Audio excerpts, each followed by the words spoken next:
काही दिवसांपूर्वीच अभिनेत्री शेफाली जरीवालाचा मृत्यू झाला आणि तिच्या मृत्यूमुळे बॉलिवूडला मोठा धक्का बसला। अवघ्या 40 मध्ये तिचा हृदयविकाराच्या झटक्याने मृत्यू झाला। शेफालीचा हा मृत्यू अनेकांच्या मनाला चटका लावून गेला, पण तिच्या मृत्यूमुळे विविध चर्चांनाही तोंड फुटलंय।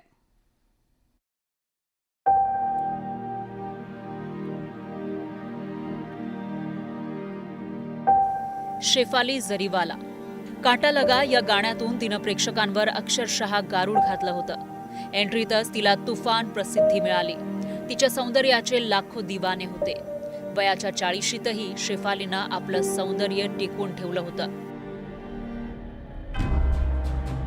चिरतरुण राहण्यासाठी ती अँटी एजिंग औषधांचा वापर करीत होती। उपवास असताना तिनं तो डोस घेतला होता, तसंच ग्लुटाथिओनचं इंजेक्शन घेतलं होतं। त्यामुळेच ही चर्चा सुरू झालीय। सतेज आणि चमकदार त्वचा असावी असं वाटणाऱ्यांची संख्या कमी नाही। त्यामुळेच आजकाल एक नवा ट्रेंड वाढत चाललाय आणि तो म्हणजे ग्लुटाथिओन इंजेक्शन आणि IV ड्रिप्सचा। तात्काळ गोरेपणा आणि चेहऱ्यावर ग्लो आणण्यासाठी ही ट्रीटमेंट केली जाते। शहरी युवकांमध्ये फिटनेसच्या वेडासोबतच सुंदर दिसण्याकडे तरुणाईचा ओढा वाढलाय, पण चिरतरुण राहण्याचा हा हट्ट जीव घेणार ठरू शकतो। त्याविषयी फार कमी लोकांना माहिती आहे। शेफालीच्या मृत्यूनं चिरतरुण राहण्यासाठी घेतल्या जाणाऱ्या उपचारावर सवाल उपस्थित केलाय। कॉमन फॅक्टर म्हणजे स्ट्रेसफुल लाईफस्टाईल हा एक खूप कॉमन फॅक्टर आहे आणि स्लीप डिस्टर्बन्स हा एक खूप कॉमन फॅक्टर आहे। यासोबतच हायपरटेन्शन, शुगर लेवल्स वाढणे किंवा अनसुपरवाइज्ड मेडिकेशन्स घेणे, जसं स्टिरॉइड्स घेणे, हे सुद्धा एक कॉमन फॅक्टर आहेत जे कार्डियक अरेस्टला एक प्रकारे वाढवू शकतात। त्यांचं प्रमाण यंग पेशंट्समध्ये वाढू शकतात। आज अँटी एजिंग थेरपी अर्थात चिरतरुण राहण्यासाठीचा उपचार सर्वाधिक पॉप्युलर आहे। त्यामध्ये retinoid, chemical peels, Botox, dermal fillers, PRP आणि ग्लुटाथिओनचा समावेश आहे।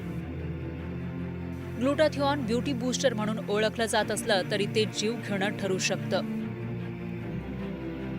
ग्लुटाथिओन अत्यंत पॉवरफुल अँटीऑक्सिडंट आहे। खरं तर शरीरात त्याची नैसर्गिक पद्धतीनं निर्मिती होते। शरीरातून फ्री रॅडिकल्स बाहेर टाकण्याचं काम ते करतं। किडनी डिटॉक्स करून रोगप्रतिकारक क्षमता वाढवतं। अलीकडच्या काळात सतेज, चमकदार त्वचा आणि चिरतरुण राहण्यासाठी मोठ्या प्रमाणात ग्लुटाथिओनचा वापर केला जातोय। लवकर फरक दिसावा म्हणून लोक जास्त प्रमाणात डोस घेतात आणि तीच खरी धोक्याची घंटा आहे।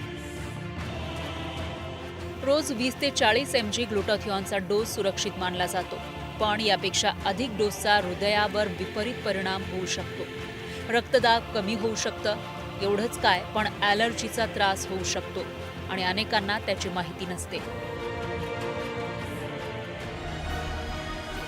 गेल्या 1 दशकापासून ग्लुटाथिओनचा वापर वाढलाय, पण गेल्या 3 ते 4 वर्षात त्याची मागणी वाढल्याचं चित्र आहे। अँटी एजिंग ट्रीटमेंट योग्य प्रकारे केल्यास त्याचा फायदा होतो, पण बनावट प्रोडक्ट्स आणि निष्काळजीपणामुळे ते धोकादायक ठरू शकतं। रिकाम्या पोटी औषध घेतल्यास ते घातक ठरू शकतं। त्यामुळे हा उपचार घेताना काळजी घेणं आवश्यक आहे। Bureau report, news 18 Lokmat.